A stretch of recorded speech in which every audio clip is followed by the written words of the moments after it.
I'd like to make a few observations about what's the outlook for the global economy, what are the upside and the downside risks, and what are the risks, in my opinion, of stagflation, a combination of high inflation and low economic activity and recession.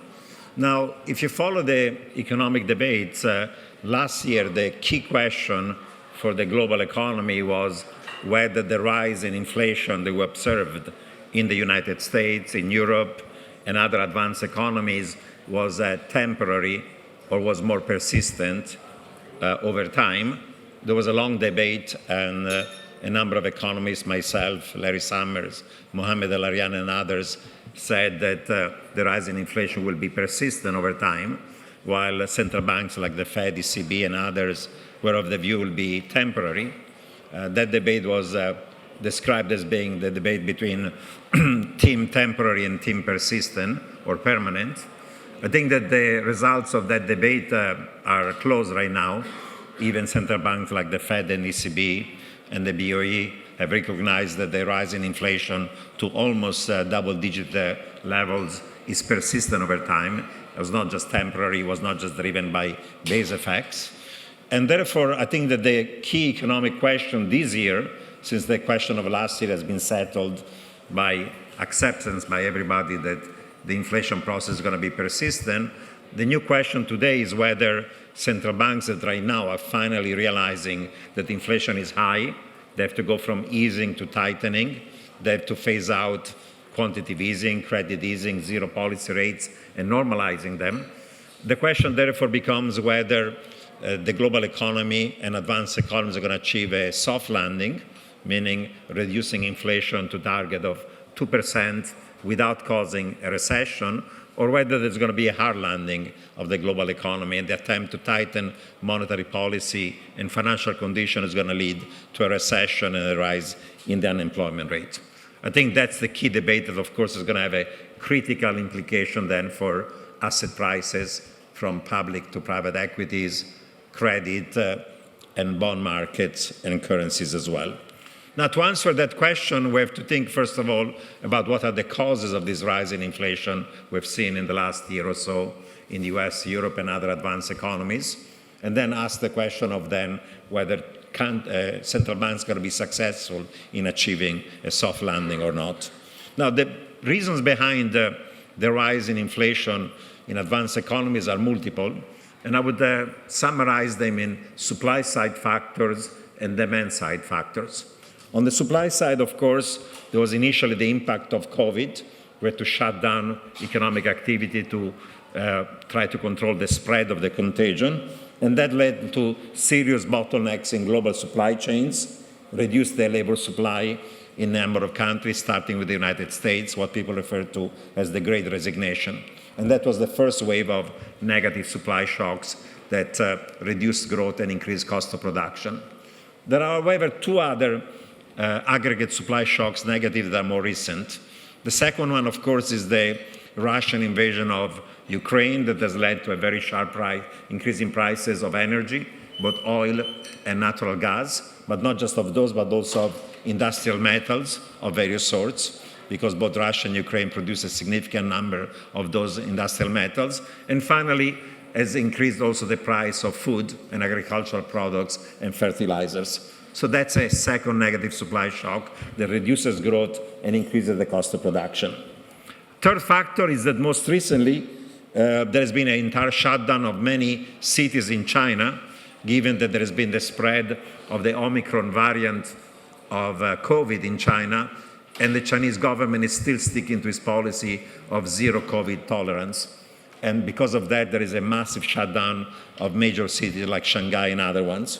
And that has led to concerns about renewed supply bottlenecks in terms of global supply chains and transportation.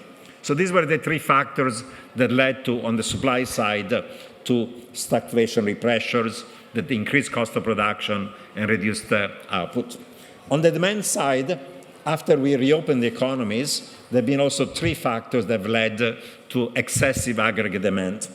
On one side, we had very loose monetary policy that had been kept loose for too long. We went back to zero policy rates, negative policy rates, quantitative easing, credit easing. and the phase out of this policy occurred too late compared to the rise in inflation. Secondly, we had very loose fiscal policies that supported both the household sector and the business sector, lower taxes, transfer payments, credit guarantees, and various types of bailout loans. And third, there was a buildup of household savings, given lower spending and fiscal transfers, that led to pent-up demand. And that pent-up demand is now expanding demand now that the economies are reopening. So you had both negative aggregate supply shocks and you had excessive aggregate demand. These negative supply shocks and excess in aggregate demand are now causing a wage price spiral and a de-anchoring of inflation expectation, like the one that happened during the 1970s stagflation. Those of you who are old enough like me to remember the 70s, remember that you had two negative supply shocks. One was the Yom Kippur War between Israel and the Arab states that led to an oil embargo, and the second one was the Iranian Revolution in 1979 that also led to an oil embargo. And those two negative supply shocks, together with loose monetary and fiscal policy, as the tightening of monetary policy was too little, too late, and central banks were behind the curve, led to stagflation, recession, 74, 75, and again in 80, 82, double dip, and high double-digit inflation for most of the 70s into the 80s. So what's happening right now is that if you're thinking now about the debate about whether we're going to be achieving a soft landing or a hard landing, the fact that we're observing and experiencing stagflationary shocks makes the job of central banks even harder than before.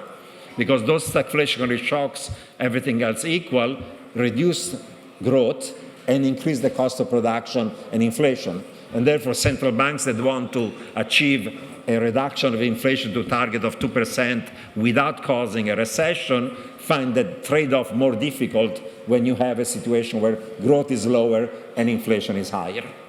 And the dilemma that central banks are facing is that if you care about inflation, and therefore you want to make sure that you don't have a de-anchoring of inflation expectation and you don't want to cause a wage price spiral, you have to tighten sooner and faster and stronger. But as you tighten sooner and faster and stronger, the risk is that you're going to have a hard landing of the economy with a rise of the unemployment rate and this economy is going into a recession.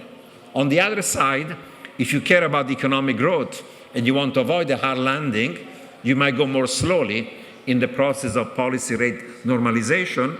But if you go slowly and you are behind the curve, the risk is that you de-anchor inflation expectation and the rise of prices and wages and cost of production gets out of control. So you achieve a stabilization of growth at the cost of having persistent inflation.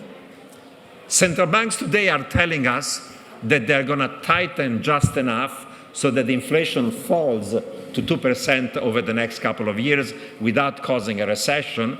But the historical evidence suggests that when you start with inflation rates that are close to double digits, and the process of inflation is quite persistent, and now there is a wage price spiral, achieving that soft landing is very unlikely because you have to tighten. It's not enough to reach neutral. You have to tighten monetary policy. Nominal and real rates have to become significantly positive. But if you do that, then the slowdown of the economy ends up into a hard landing with a recession. Therefore, I think that realistically, the probability of going to have a hard landing rather than a soft landing is more than 50% in the next 2 years. Now, there is a third option that could end up the result in addition to a soft landing or hard landing. Suppose that at some point central banks tighten monetary policy, but the economy is slowing down very sharply. And politically, the cost of going into a severe recession becomes impossible in the United States, in Europe, and other advanced economies. Today, they say we're hawkish and we care about inflation, but once there is a risk of a recession, you might decide that it's too costly going into a recession.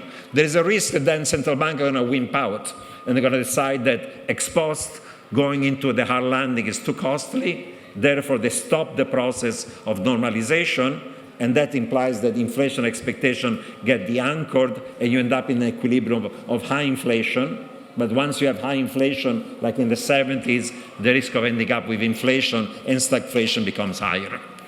And I think that risk that central banks are going to wimp out over time is significant because central banks today are facing what the economists at the Bank of International Settlement call a debt trap. There is so much debt in the global economy, both private and public.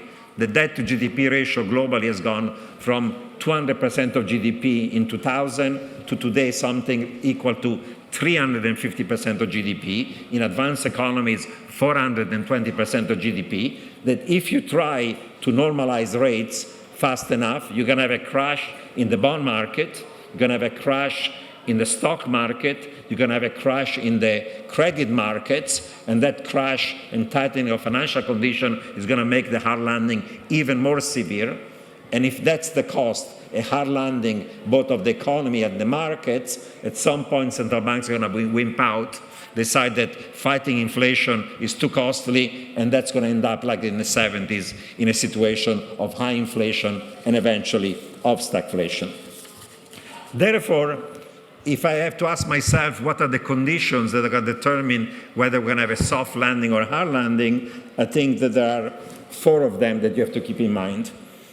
First one is how persistent is the wage price spiral and the rise in inflation expectation. The more it's persistent, the more are the chances of a hard landing. Secondly, how much more or less severe is going to be the war between Russia and Ukraine, and therefore what's going to be the potential impact on commodity prices of a war that lasts much longer, where the sanctions are becoming more severe over time. 3, how severe will be the production stoppages that are occurring in China, and how sharp is going to be the slowdown of China in this year and next year.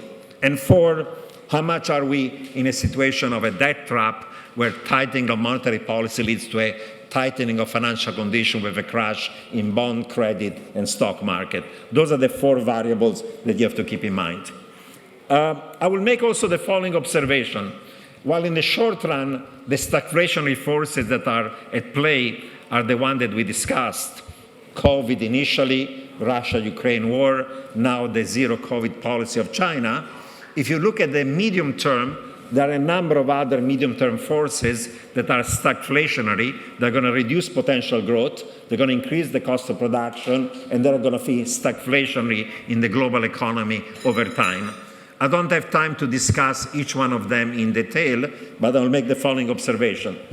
There are 11 forces that potentially over the medium term are stagflationary. Force number 1 is deglobalization and protectionism. That, of course, reduces growth and increases import prices and cost of production.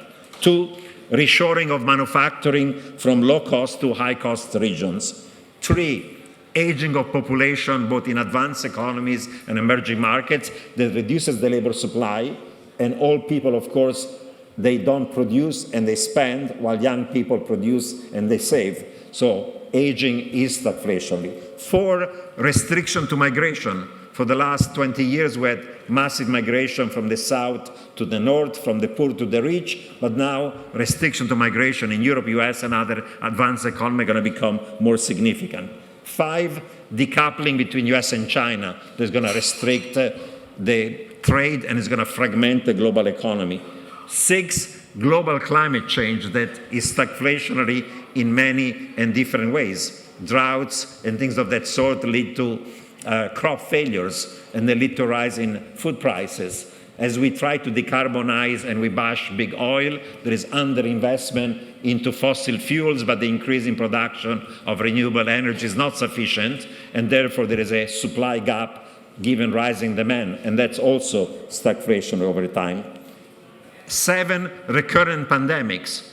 COVID-19 is not the first, is not going to be the last one. For a number of reasons, this pandemic is going to become more frequent and more virulent. 8, cyber warfare. Cyber warfare is also stagflationary because it damages production when there is a cyber attack, or if firms have to invest billions of dollars in trying to avoid it, that's a cost of production increase. 9, backlash against income and wealth inequality that is leading to fiscal policy that are for the workers, the unemployed, those that are left behind. It increases the wage power, the power of labor and unions, and therefore increases the cost of production. 10, today, unfortunately, we have a risk because of geopolitics of a conflict not only between the West and Russia, but over time between the West and China, Russia, North Korea, and Iran. If any of these conflicts are going to become from a Cold War, a hot war, it will be stagflationary. And finally, as we discussed in the previous panel, there is a weaponization of the US dollar and the risk of a gradual reduction of the role of the US dollar as a major global reserve currency. If that were to occur, the value of the dollar could depreciate, and that will be inflationary in the United States and countries that are part of the US PEG. So these are the forces that are stagflationary. I'll make a few observations finally, I have only a couple of minutes, about the market implication of stagflation. In the 1970s, those of you remember, the PE ratio for S&P 500 firms was, by 1982, equal to 8. Today it's closer to 30 or more than 30. Why? If you have inflation, the discount rate that used to discount earnings and dividends is higher. And if you have a recession at the same time, earnings are going to be low down. So stagflation is awful for equities. Stagflation is not only awful for equities, but it's also awful for bonds. We have to think about the fact that for the last 40 years, we had a bull run in bond markets because inflation was falling and bond yields were falling. And as bond yields were falling, the price was rising, and therefore being long bonds was giving you high returns. If I'm correct that there is an end of the period of great moderation, and then we're moving towards a period of great inflationary instability or stagflation instability, bond yields are going to be rising, and the rise in the bond yields is going to imply that anybody is long in long bonds are going to have significant losses. Last year, the average return on bonds, long-term bonds in the United States, was a negative 5% because bond yields went higher. This year, in the last 4 months, you have had negative returns of 10% as bond yields have gone from 1% to 3%. Every 100 basis points increase in bond yields reduces the price of a long-term bond by about 10%. That's also important because if you think about investment, most investors are having some variant of some 60-40 or 70-30, 60 equities and 30 in bonds. And that logic of 60-40 is based on the negative correlation between equity prices and bond prices. When risk is on, equity do well, bonds don't do well. When risk is off, the contrary. When there is economic boom, equity do well, bond yields are higher and the price is lower. When there's a recession, equity go down, but the price of bond goes higher and the yield is falling. So doing 60-40, you get negative correlation. But that's true only in a world of low inflation. In a world where you have high inflation, let alone stagflation, the correlation between bonds and equities, instead of being negative, becomes positive. Because higher inflation implies the bond yields are higher, the price is lower, and higher inflation implies that eventually there is a loss for the equity market. And if in addition to inflation you have stagflation, then the impact on earnings and on the stock market is even worse. So the correlation becomes positive. And what has happened in the last 4 months, if you remember, where bond yields were rising, the price of bond was falling, and equity markets were going down into bear market territory, is an exactly example of how inflation and tighter monetary policy can lead to a balanced bear in 60-40 portfolios, where you lose both on the bond side and on equity side of the portfolio. So that's the way you have to think about the financial and the investment opportunities in a world where you have higher inflation and you have stagflation. I'll stop here. I think I'm out of time. Thank you.